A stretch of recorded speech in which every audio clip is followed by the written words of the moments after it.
At narito na naman ang mainit na balita mula sa mundo ng politika. Isang mainit na issue ang sumabog sa international na komunidad ng isang kasong inihain sa United Nations laban kay President Kuting Norte Jr.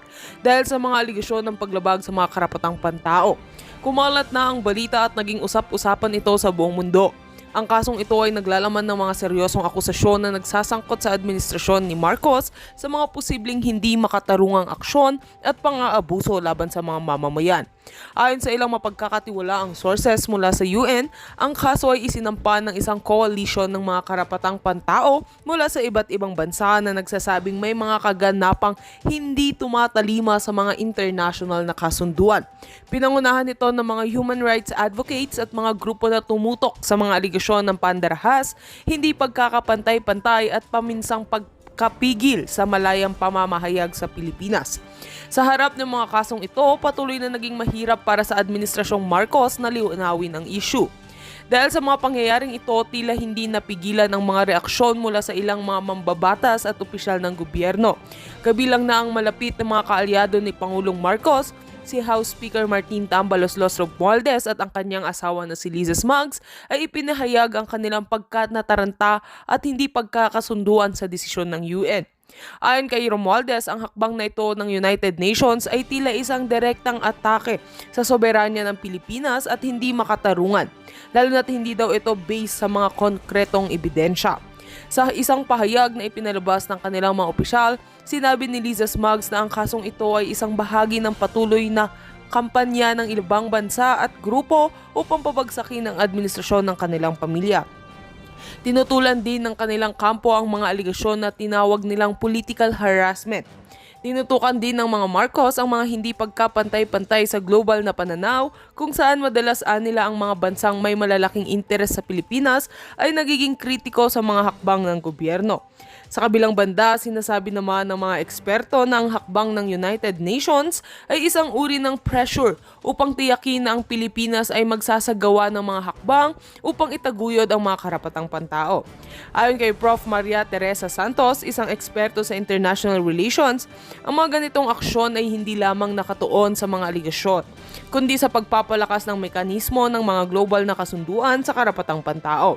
Dapat ay maging bukas ang gobyerno sa ganitong uri ng kritisismo. Habang patuloy ang mga reaksyon mula sa gobyerno at mga kritiko, isang malaking tanong ang nananatili. Ano ang magiging epekto nito sa diplomatikong relasyon ng Pilipinas at ng ibang bansa? Maging matindi ang implikasyon ng kasong ito sa posisyon ng Pilipinas sa internasyonal na komunidad. Samantala, patuloy na binabaybayan ng mga opisyal ng Pilipinas ang mga susunod na hakbang upang tignan ang isyong ito at protektahan ang mga interes sa bansa. Yan ang mga detalye ukol sa kasong isinampa laban kay President Marcos sa United Nations. At heto nga mga balitang ating pagkakatutukan, at kung bago ka pa lamang sa aking channel ay huwag kakalimutang mag-like, share and subscribe para updated ka sa aming mga bagong balita dito sa Tatak Pinas.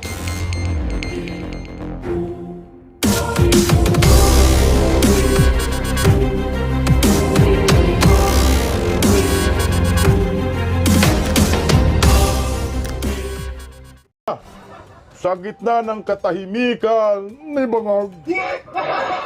Aba, naloko na.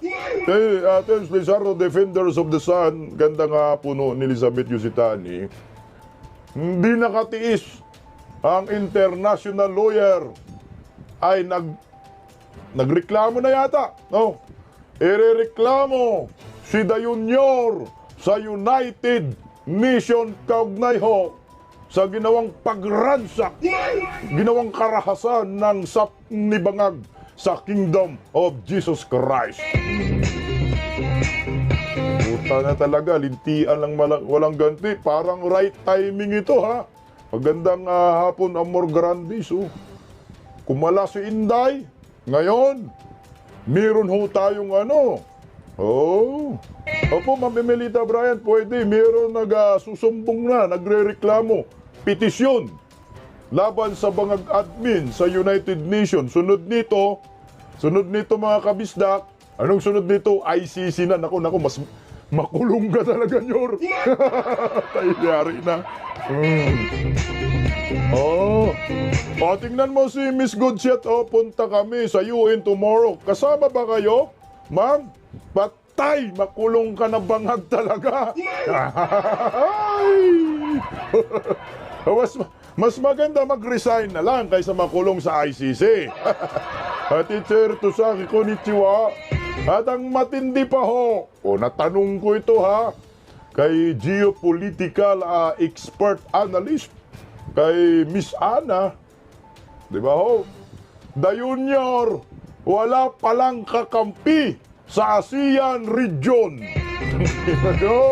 Niman, wala naman talagang kakampi sa bangag.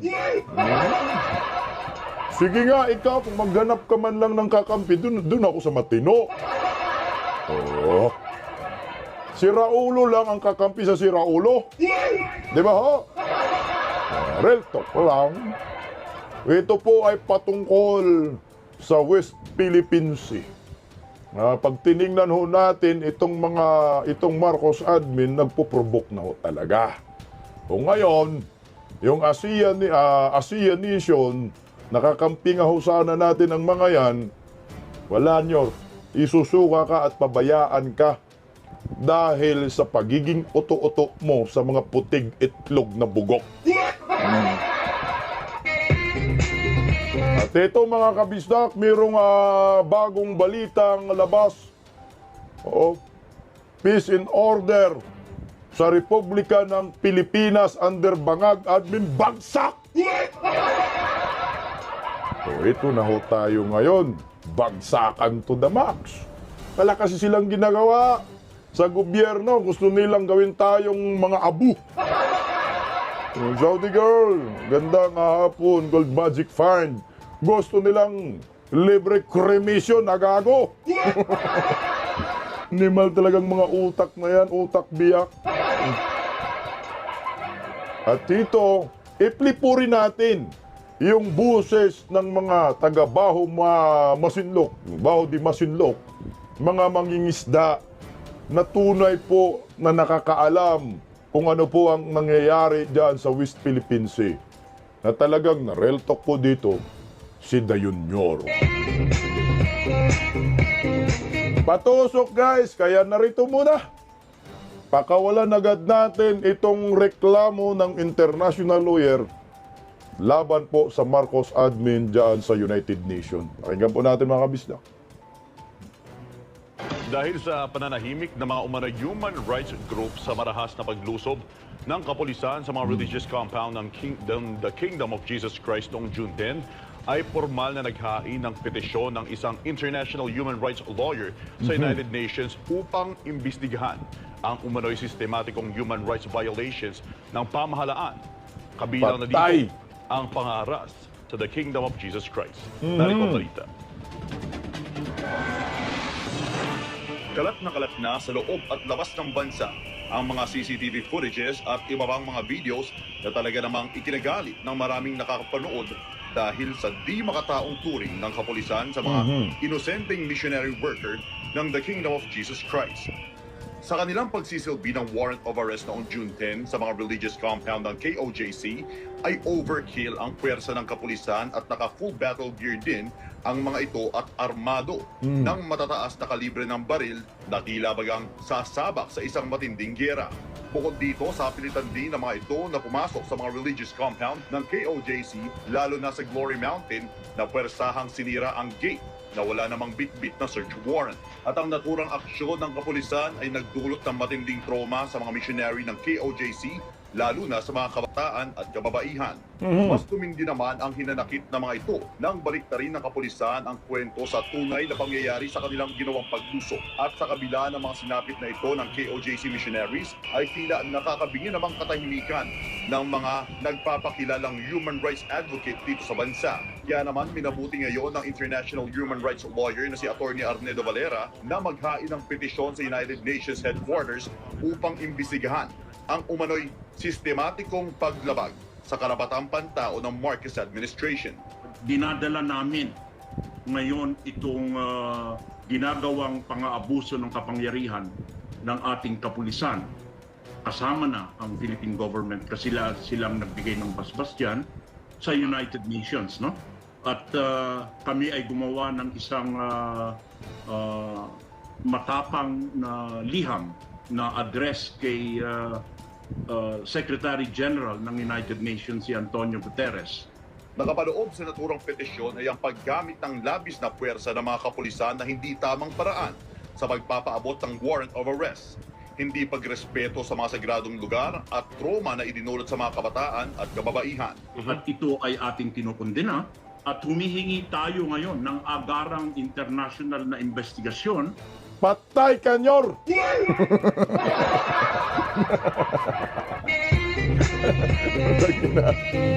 Natawa ako dito guys kasi itong mga bangag supporters atat na atat, papasukin yung ICC. Eh tayo, di ba, gusto na natin pumasok kayo, mga animal kayo. Oh, subukan nyo nga kasi iparis to si Tatay Digong sa ICC. Eh, ngayon, ito kayo ngayon. Oh, bumaliktad ang bangka.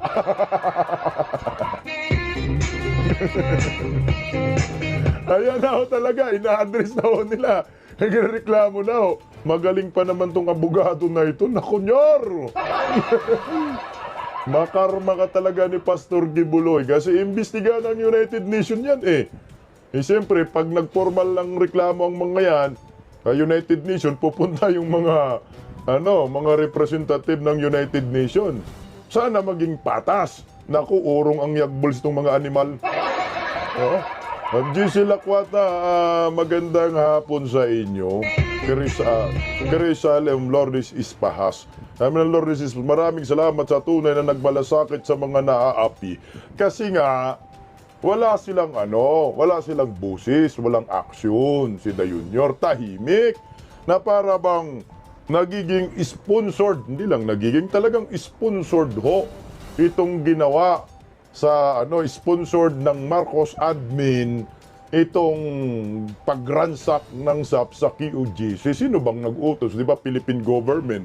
Sino bang presidente? Si Da Junior na konyor. Galia, takot kanyor sa human rights. Takot pa naman to sa human rights, di ba? Kaya binubusalan yung mga human rights advocate ngayon. Pero paano na ho ito? Kasi may dumulog sa United Nations. Baka mapunta kanyor sa ICC, nyor. Tamang-tama rin, no? Si Inday Sara, kumalas na, nyor, iyak nyor. Naku, ano kayang pakiramdam ng mga supporter si Da Junior na panay sabi na pasok mo ng ICC sa Pilipinas para arestuin daw si Tatay Digong. Ito tayo ngayon. Baka mauna pa, maaresto si Da Junior ng United Nations. Patay ka niya. O, tuloy. Sa sistematikong paglabag Eric, sa karapatang pantao ng pamahalaan ng Pilipinas. Maliban sa pangharas sa KOJC, marami pang nakapaloob na reklamo sa petisyon, kabilang na rin ang pagsikil sa malayang pamamahayag sa pamamagitan ng pagpipigil sa pagsasagawa ng maisog rally. Hiling naman ni Valera na agad tugunan ng United Nations ang mga paglabag sa mga kasulutang nakapaloob sa Human Rights Treaties and Convention kung saan kabilang ang Pilipinas sa mga bansang miyembro at lumagda sa nabanggit na kasunduan.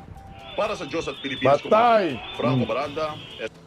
Walang takas to si Da Junior dito, guys.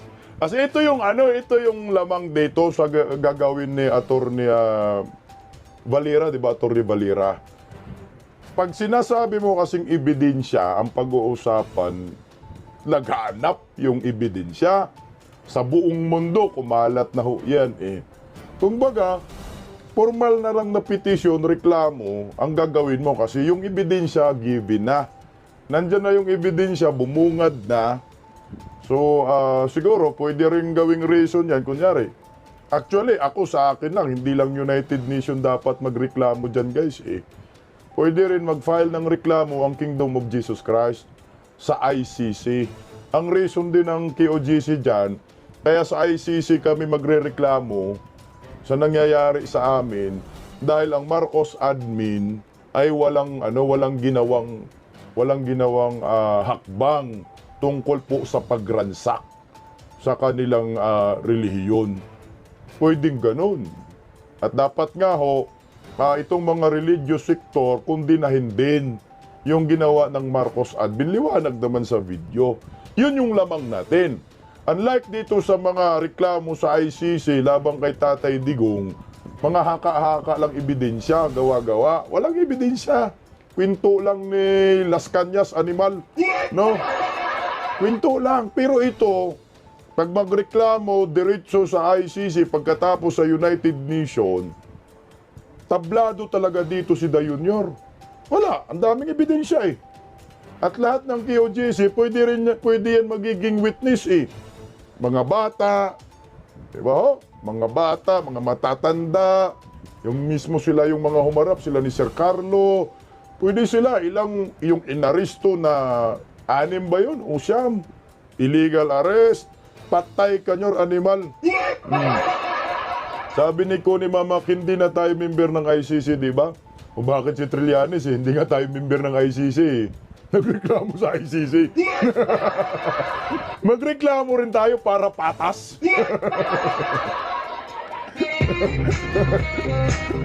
At pwede rin, ganito ang gagawin ng ni Attorney Valera dyan, no? Pwede rin ganito gawin ni Attorney Valera. Sige, UN muna tayo, United Nations. Magbabalik muli si Da Junior sa ICC, saka tayo magreklamo sa ICC. Sabi, di ba? O magdasal tayo, nababalik si Da Junior sa ICC. Senyor, balik ka na sa ICC, senyor.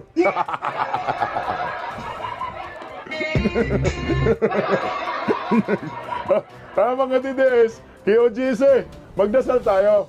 Di naman takot si Tatay Digong na pupunta si yung mga ICC kasi sampalin lang naman ni Tatay Digong yan eh. So, magdasal tayo. Sana, Nyor, bumalik ka na bukas sa ICC, Nyor. Para kami naman magreklamo sa ICC kasi ngayon United Nations lang muna. Ina na yun, parang kumuha siguro ng bato si Dario, pinukpok niya sa ulo niya. Hindi nga yan na nag-war on drugs kasi takot sa human rights. No? Takot sila dyan eh. Kaya hindi siya nag-war on drugs. Baka matulad daw kay Tatay Digong, ma-ICC. So wala ka rin takas dito sa reklamo ni Attorney Valera sa United Nations. Mukhang maimbestigahan pa talaga ito ng United Nations. Itong hindi lang mukhang talaga kasi may ebidensya eh. O, anong mangyayari sa inyo, Nyor? Dasal na tayo ha. Balik tayo ICC, Nyor ha. Ganitong gawin ninyo. Meron na tayong panlaban dyan sa ICC. Kasi nga, ang mga bangag supporters, tinotrolls tayo dito, di ba? Palagi nagsasabi, ICC, pasok! Di naman tayo takot sa ICC, di ba? Panlaban natin. ICC, pasok din! Nyor, balik ka sa ICC, Nyor. Gusto namin, Nyor. Dali, balik tayo, Nal. Bukod pa riyan, peace and order sa Pilipinas. Nakakatakot dahil bagsak din. So, ibig sabihin, mga timang talaga nasa gobyerno ngayon. Tingnan natin, no? Nagpaliwanag ang PNP kaugnay sa mataas na bilang ng krimeng na itatala sa Metro Manila kumpara sa ibang lugar sa bansa. Matatanda ang nanguna ang Pilipinas sa may pinakamataas na crime index sa buong Southeast Asia ayon sa isang global survey. Si Paul Mabon. Mantakin mo ha, pinakamataas sa crime index sa lahat ng Southeast Asian nation. Putang ina, Nyor. Panay concert kasi! Hijig! Ngingi-wingi pa! Panay ayuda, animal. Nagpaulan na naman ng mangungurakot rice dyan sa Surigao del Sur. Ambot, sa imo tambalos-los ka.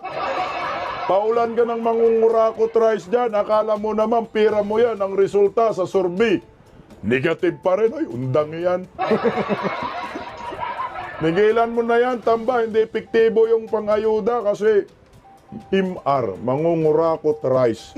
Tanggap talaga ang mga tao dyan kasi mahal ang bigas. Pero ang iboboto, hindi naman ikaw, sinusuka, negative animal. Sayang lang ka ba ng bayan dyan? Kinukurakot lang. Magbabalita.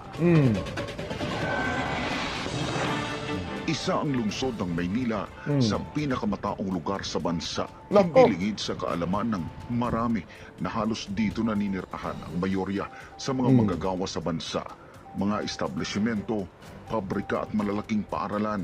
Nito lamang buwan ng Abril nang maglabas ng pinakabagong survey result ang Nombio na kilala bilang largest database system sa mundo kung saan lumabas sa kanilang pagsusuri batay sa rekomendasyon at obserbasyon ng users nito na ang Manila na siyang kabisera ng Pilipinas ang nanguna sa mga lugar na may pinakamataas na bilang ng krimen Nako! sa buong Southeast Asia habang nasa ika-44 naman na pwesto sa buong mundo.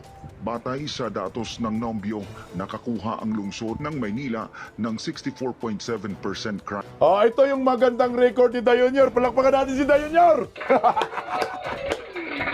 Sa wakas, may record din.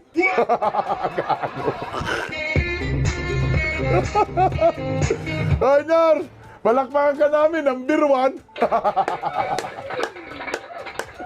Mag-inuman tayo, maglasing, number 1 ng Pilipinas, animal! Gago! Pastor Kipoloy, ito yung nambudol sa'yo, Pastor, number 1 sa buong mundo. Sa Asia pala, number 1 sa Asia. Huwag na natin buong mundo, baka ma-fake news tayo. Ay, patusok ng mga trolls, masira ulo, hindi nang tutusok eh. Ayan, countries with high crime index in Southeast Asia. Numero 1 sa listahan na nakakuha ng 64.7% crime index, Manila, Philippines! Anong ginawa ng mga pulis na tulog?